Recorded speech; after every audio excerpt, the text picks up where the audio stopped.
So, welcome to Baltimore for Otakon, the weekend of greatness. Let me tell you about it in this video right here. I'll leave that in. The Oda bomb.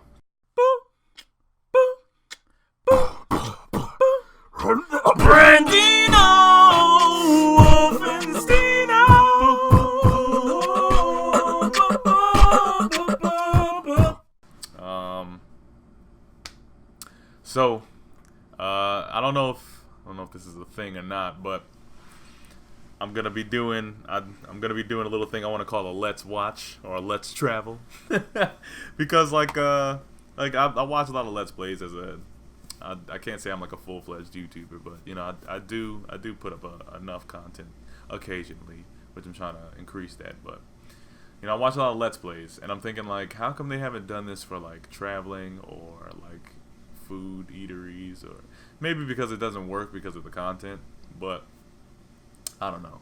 But as just like a gift to all of those who subscribe, because I see I got a new subscriber. I gotta look up who you are. Thanks for subscribing, new subscriber, and thank you for all of the people who've subscribed to me before. Thanks again. So Otakon, the funnest yet craziest yet epicest yet normalist weekend I've had in a long time. I actually got myself some videos here, which actually I'm gonna do the little zoom out square. so like we're starting a Let's Play almost. And it's just me and one of the guys from the medium level crew. There's actually on our crew there's two of us. There's two Brandons. So we call ourselves Brandon Squared because it's a little easier for people to kind of be able to differentiate us, even though, you know, we call him Wills and I'm Brandon or BD. But we're sitting here, we're walking up because we had to do something for what we're doing here. So we were walking up to go check Lost and Found for some stuff that was missing. But I had to let you guys know that I was still thinking about you over the weekend, and I've been trying to put up videos for a long time now, but it's just life been happening here, work's been happening there. Not gonna lie, procrastination and laziness right there. But got you some videos now, so that's just us walking up, and basically, you know, the con was really it was really fun this year. I mean, you know, a lot of stuff was happening. And you know, as we were like going around the place too, it's kind of cool to see, like, because before we even left for it, it was kind of cool to see how like something can start out really small and just slowly and surely just grow into something that becomes more and more intense. Of course, it needs more help to manage, but just the passion that people bring to it is incredible. And speaking about passion, let's talk about this footwork in this video right here. Passionate video footwork right here. I mean, I've always seen DDR, and I've had friends that have played DDR. I could not think of how to keep... Like, look at this guy. Look at them go. They are killing... They are crushing the game right now. The dude on the other side has to hold on to the bars to be able to keep up with the foot speed. Like, this is incredible. I know there's actual DDR players that are like super serious about that DDR step. Like, they have to know how to play that game to the fullest extent. And I was like looking at it to the full extent of the jam. But I was looking at it, I'm like, yo, I could kind of move my legs fast, but I'm just not good at the timing. That is so much like timing that you have to do, and you have to like step, and front, back, double jump, hold it, tap. Like it's really it gets you into it, and it's the cool thing about like you know, across the seas, Japanese games or other countries' games. It's like I like especially Japan in general. I like the activity of the game. Because, you know, a lot of things, or a lot of nowadays is people look at games as just you sit down, you pick up a controller, and you beat your friends in Mortal Kombat. And like your parents of old would be like, oh, all you do is sit around and play video games all day. And it's like, it is kind of, it's not, of course it's not an active thing, but it is working on some cognitive level to get like certain skills, tactics, you know, problem solving, things like that. It is helping you, mentally challenging you, but it's more of an active play.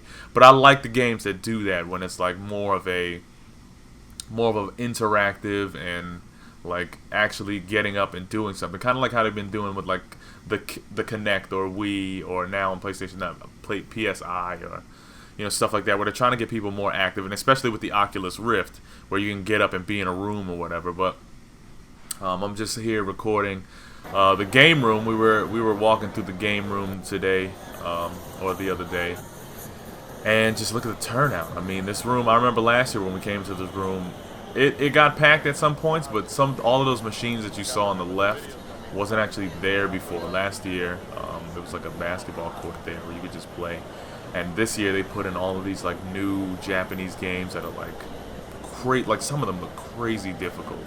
I'm like, how do you even play this? There's this one game that's like basically like Guitar Hero. I'm surprised I didn't get a video of it. It's basically like Guitar Hero, just you have like different knobs and stuff you have to press. So it's like when you have to tap the strum the chords or whatever, you have to tap these buttons. When you gotta hold this, you gotta hold this thing here. And it has this thing where it like lasers across, where you gotta hold it and turn it to kind of move it. And it's like these knobs you gotta turn to kind of get it to go to each side. And I'm like, this game looks difficult.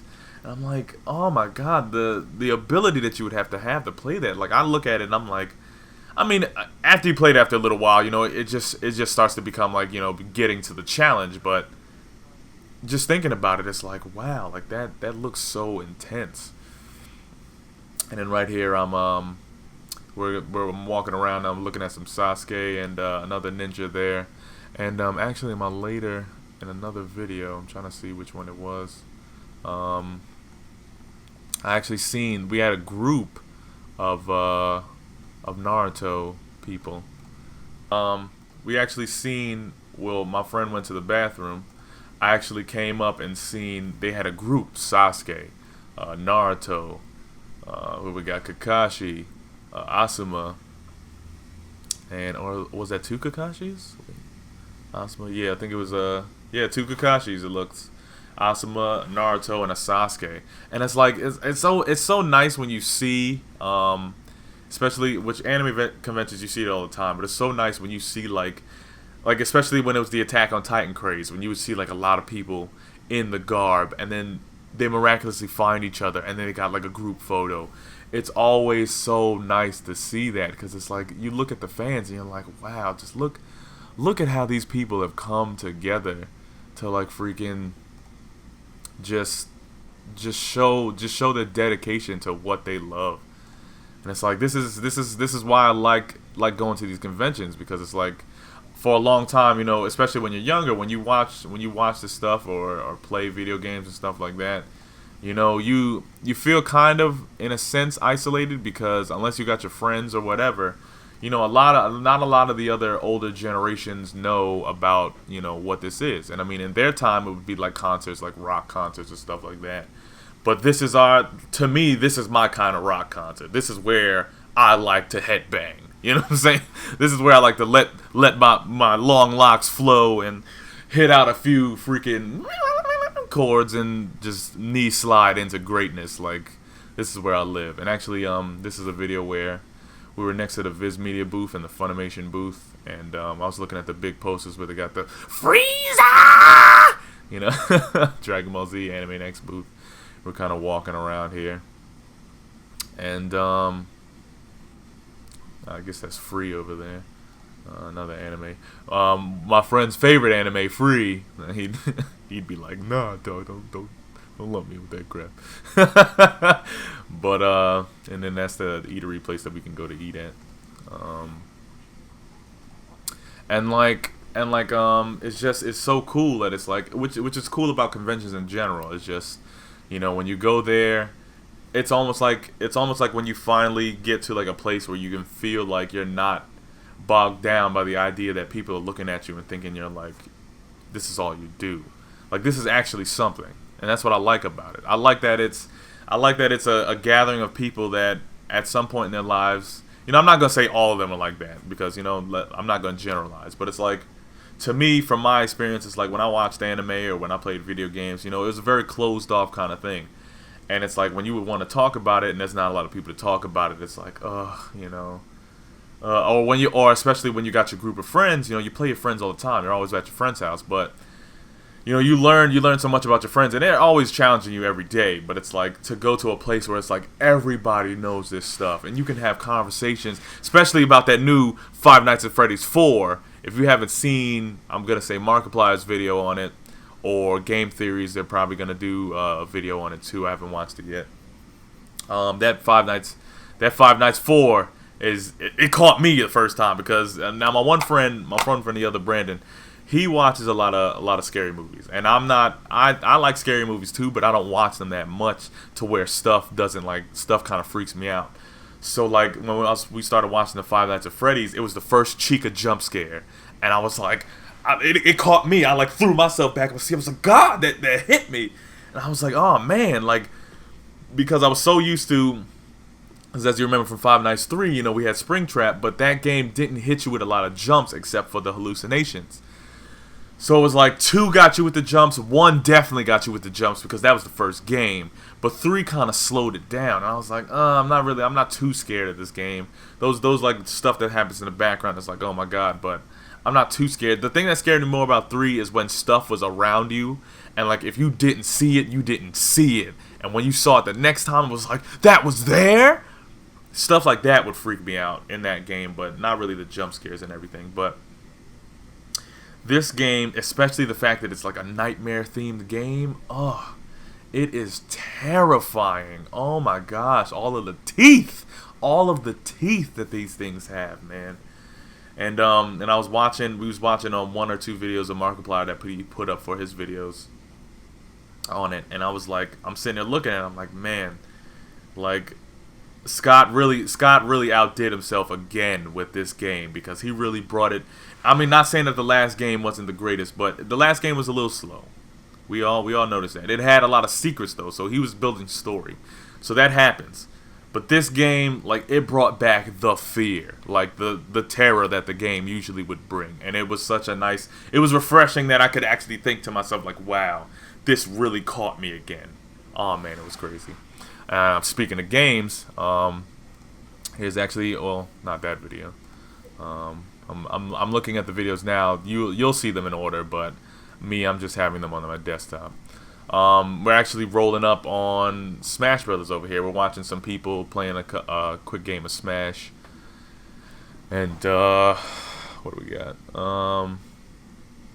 Yeah, somebody was down there with Villager, Lucario, Sheik, and I think that's Greninja maybe, or is that Mario? Oh no, my bad. It's not Sheik. That's Morton and Mario. Yeah. Getting a little time on Smash Brothers, and I mean we was out there playing Smash Brothers heavy, like we was ready for that Smash Brothers life when we came up in there, and it was really cool that we got to see all of that. What is this? Okay, that's that one. And then here's another game video, just to finish off the game videos. We went over and was watching a little bit of that Guilty Gear, which my friends laugh at me when I say like it's not the real game. My other friend is like, no, the other one was broken. So what are you talking about? That game was garbage. I'm like, yo, stop dissing the game you can't beat me in because they fixed it. Okay, all right. It was kind of broken, all right. A few attacks were a little bit messed up in that game. We understand that. I'm sorry that it was kind of cheap at times, but I mean I still liked it. That was the game I grew up with, but that was one of the games that was my fighting game that I knew I could play. Like with Street Fighter, wasn't that great. Tekken, okay. Mortal Kombat, I didn't really learn the combos that well. But when we got Skullgirls, I was kind of good at Skullgirls, but Guilty Gear. Shut up! Don't talk about my L's because he over there talking about bullshit. Because the first day, which I'm gonna say. When you go to the game room at Otakon, if you guys go next year, don't play a Sonic game first because that made me lose so many games on the first day. Me and him played Sonic Adventure Battle 2. I'm thinking I got it in the bag. I got Sonic. I'm gonna win. He's the fastest thing alive, and he got Shadow. Tell me why. Because we had to do City Escape. I should have picked Green Forest because that's my level. But we picked City Escape, and we did that surfboard thing on the ramps and everything. I'll put it in. And like, I just could not turn a corner to save my life. Every time there was a corner, Sonic would just stop, hit a wall, do that little backflip thing, and he was just far ahead. Then what sucked is that he started to get so many coins that every time I would do something, he either time stopped me or hit me with the Chaos Spear. And I'm like, come on. And it sucked. So after that, I just was losing left and right. I lost in a whole bunch of matches of Guilty Gear. I lost, which this was the most crushing defeat. I lost with Toriko in freaking J-Stars. Now, of course, everybody knows that Toriko is like the one-hit KO king. Like, if you got Toriko and know how to use him, you can decimate anybody because he's mad OP in the game. But not saying that other characters aren't good, but I'm just saying that Toriko's my character. He's one of my faves next to Naruto and Kenshin, my characters that I use. But he's the only one on my squad that hits. All the rest of my characters are kind of like light hitters, and I gotta use tactics to kind of get around them and keep them at bay. But Toriko, I put people on the fence because he hits hard. And the thing is that I was taking my friend down. He was using Gon. I was taking him down, and I know about Gon's rock. I know about that John Ken. That shit hits so hard. I think it does more damage than the Kugi punch. For real. I'm not even gonna front. That John Ken one hit does so much damage. So I know about that Gon. So like, I was decimating him. I was taking him down, and I hit him with all this work, and he was basically at a sliver of life, and he put down the controller because he was like, nah, it's done. So I'm sitting there thinking, like, I want a challenge. Like, I'm not going to sit there and let him quit. So I'm like, nah, dog, you still got a chance. Like, come on, come back. So then, like, he gets back up on the sticks, and then, like, we're still fighting. I don't know how I know how he got me because we were next to the wall. Now, when Toriko throws the fork, it doesn't come straight. It comes out at an angle and then swoops in. Because I was next to the wall, it shot into the wall. So all he had to do was get a little bit closer and freaking come in with a Jonkin scissor or a Jonkin like rock. And I'm sitting there thinking like, come on with this fork. Like, I'm trying to get this thing done. And it's like, it's not even freaking coming through. He came in with the Jonkin, and I'm like, I can't do not a goddamn thing about that. And like, I lost the match, and he's like, you lost again. I'm like, shut up. Because I'm like, I was tired of losing that day. So don't play Sonic. Don't play Sonic as your first game. But what else we got here? Oh, we were actually back in the dealer's room. We were near the sword table where I saw the Zabuza sword, but a couple of the swords caught my eye. So they got a couple of things from League of Legends over there. And the dealers, he was asking us some questions and stuff, things like that. But I was looking at the whole sword table. But as we walked away, my camera kind of got blurry, so I kind of cut that one short. But and then where else would we be at? And this is the thing too. Like when I was saying again about people getting hype about this stuff, we walking by, we got this dancing Spider-Man just over there killing it in front of this booth. Breaking it down for I guess it was music there because I didn't hear anything, but he was just sitting there dancing. I'm like, is he jamming or something, or is he trying to do something? He's sitting there having a good time. It's that Otakon life, man. It brings the life out of you, man. But what's the last video I got? Okay, so yeah, so the video to finish off all of this, which I'm gonna have the sound in a little louder. And I'm gonna actually just let you awe in a little bit as we watch this video. So I'm gonna put it up now. But basically, look at this Raiden, son. This Raiden is Otakon life right here. He's got everything. But hold up, it's not over. I'll take a video. Check out my boy with the sound effects. The action. Okay. Hear that lightning crackle? Power up. Hitting all of the moves, the hand gestures, the punches, all of the lightning crackling, freaking stiffing out and everything. Oh, that Raiden, son. That Raiden. Can I get a hell yeah? That Raiden right there. He sold us for Otakon, the whole shit. Like this is like when I say the dedication to craft. This is what I like about Otakon, because this guy came in with some stuff, and we actually have his card. See if I can find his card. Excuse me for a second. Where's it at? Here we go. If you guys can see this, yeah. Sorry, I'm like getting up in the middle of the video. If you guys can see this, his name, Hilton George. That's his website. I'll put it in his email. I'll put it in the link below. And that was the rating that you were seeing in the video. This guy put a lot of effort into that rating cosplay, and it's like when you see cosplays that are so well done, which I'm gonna throw up some pictures of some cosplays I've seen. When you see some well done cosplays, it's just like this should be a store. Like, these people should have jobs in this stuff. They shouldn't be putting all this effort in. I mean, it's a nice pat on the back to like the stuff that they love, but it's like when you look at the craftsmanship of how people come in with these costumes, it's so nice to see the dedication that they put into this work. And it's like, this is a very exciting thing to always come across and see.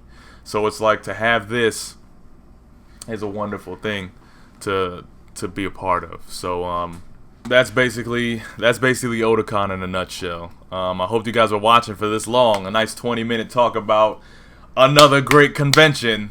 Hopefully we can make it to hopefully I can make it to Comic-Con this year, because I'll be working like a dog every day, which is a good thing. But you know, sometimes you get tired. But not gonna complain, because I got a good job. But anyway, thank you for watching.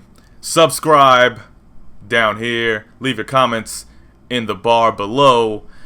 And don't let the fact that you weren't here at Otakon get you down, because the dawn always rises on a new day.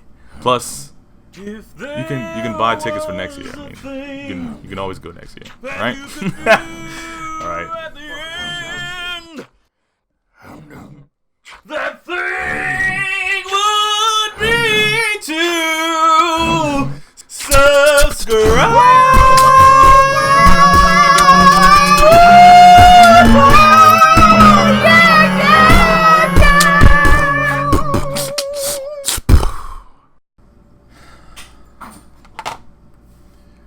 Welcome one, welcome all to the weekend of weekends. As I forgot something. I can cut you out. Alright. Technical difficulty. Sorry, folks. Gotta get clean.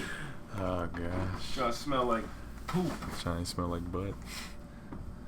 The fuck is this? You don't like it? Kiss my ass. Damn. Okay. Everybody, read that new One Piece. One Piece better than Naruto. Oh, chill. Chill. Chill.